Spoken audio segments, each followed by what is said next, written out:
hello, it's Maria. I'm a reporter here with WDW Magazine, here to take you on another magical escape. Happy 2023, everyone. It is the new year, despite the fact that Magic Kingdom's Christmas tree is still up behind me. Today, we are here, of course, in the Magic Kingdom because the Walt Disney World Railroad has just returned after a years-long hiatus. We are about to hop aboard, check out the refurbished engines, check out a few portions of the stations that have been refurbished, and listen to that brand new narration. So without further ado, let's head to the trains. The station platform. With the train reopening, that not only means we can once again take a full circle tour around Magic Kingdom, it also means that you can stand up here on the platform to watch Festival of Fantasy Parade. It's always one of my favorite vantage points to watch it. You can see it coming down the street from above. It is really, really cool, and all the characters do make sure to look up here and wave. So if you ever get a chance, I highly recommend checking out a parade or just coming up here to overlook on Main Street USA. If you're a Disney fan, you are aware that Main Street USA and the town square area were made to look like a replica of Walt's hometown of Marceline, Missouri. But the train station has kind of a Victorian feel to it. It is at the front of this section, and it is the only structure in this section that actually was not created in that Marceline style. This is the second structure on Disney property that takes its cues from a Victorian Saratoga Springs era. While I'm waiting in line here, let me tell you a little bit about Ferrocarriles Unidos de Yukon.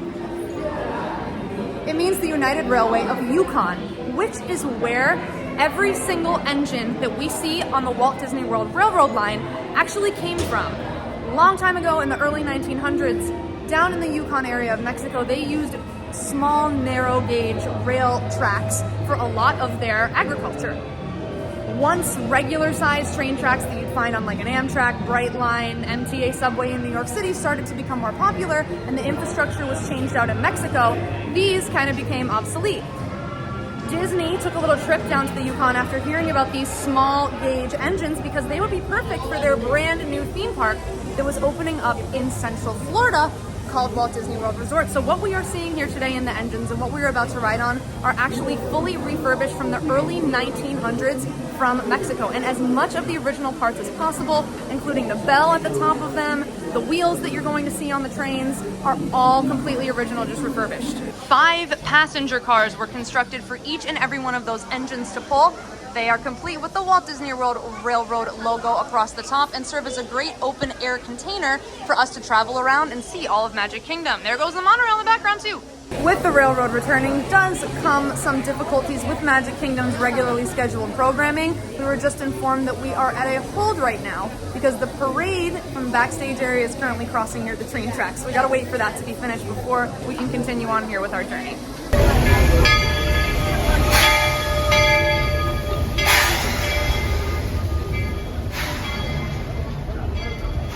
How fitting, we got Walt Disney's engine today. Bonus Festival of Fantasy from the train station. Welcome aboard, folks.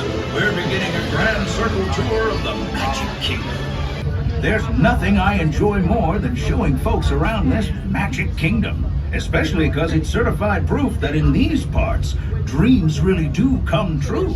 There's always plenty to explore here in Adventureland.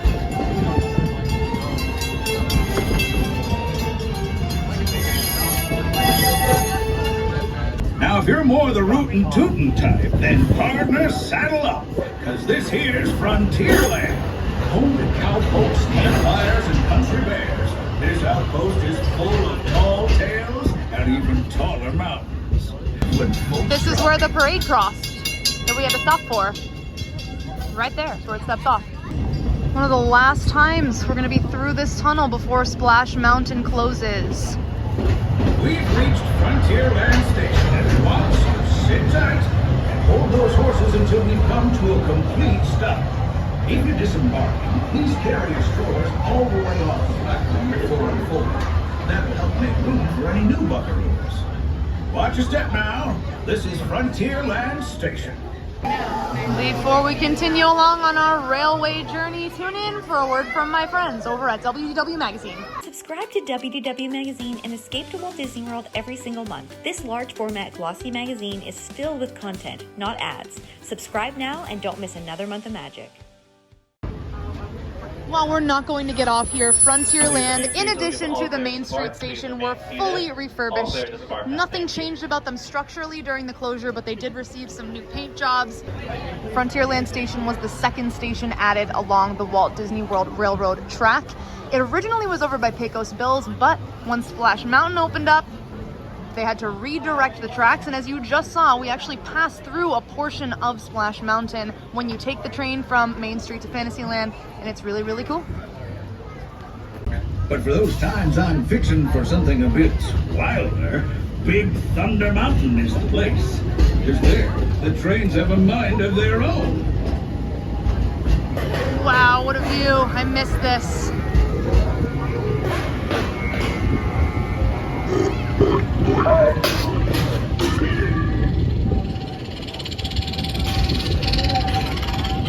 Hiking trails, bird calls, fireflies, and starry nights. Setting out for adventure at sunrise and telling the tale around a campfire that night. Peter Pan's on the roof. Hey! Get back here, Shadow! Shadow! Oh, Tinkerbell, we really must find some stronger threads. I love how all these stations afford you little glimpses into the land. You can kind of see Dumbo spinning around back there. Of course, we saw Big Thunder and Splash Mountain at the last one, and I love that. I also love that all the foliage on both sides kind of matches the theme of where we're supposed to be. Main Street Station was first, Frontierland was second, Fantasyland was the third and final station to be built here in the Magic Kingdom. It actually was recently rebuilt when they made the Fantasyland expansion into Storybook Circus. So this is actually the newest of the stations here. It was originally in, I think it was Mickey's Birthday Land. I don't even think it was called Toontown yet when the first station was built here. Then it became Toontown. Then they demolished that one and rebuilt it when the expansion happened. So we are at the newest of the stations right now and are about to pass through Tomorrowland, hopefully get a glimpse at Tron. Of course, Tron is looming in the distance, and we are about to pass through the brand new tunnel that was just built to underpass the brand new Tron coaster. But I'm still awed by the rockets in Spaceport 7.5. The technology. Unidentified users detected in upload conduit area. Scanning.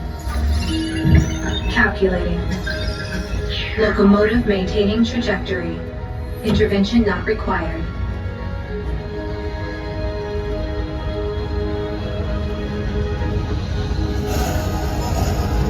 Innovating. Ready.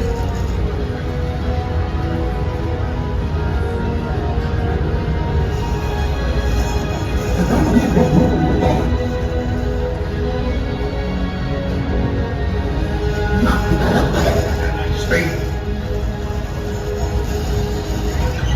And that's the secret that makes intergalactic travel possible. So simple once you hear it, right?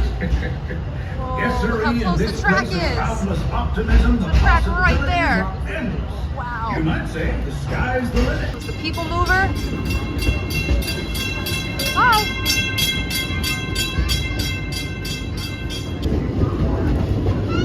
Just today, the construction walls came down around the Light and Power Company building.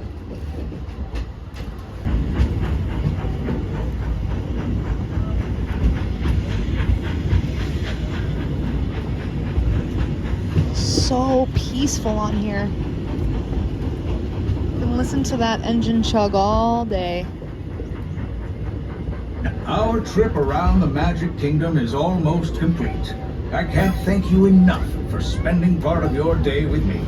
If you like this video, don't forget to give it a big thumbs up and subscribe to our channel because there is plenty more content just like this coming your way. Thanks again for watching, everyone, and I'll see you in the next Magical Escape.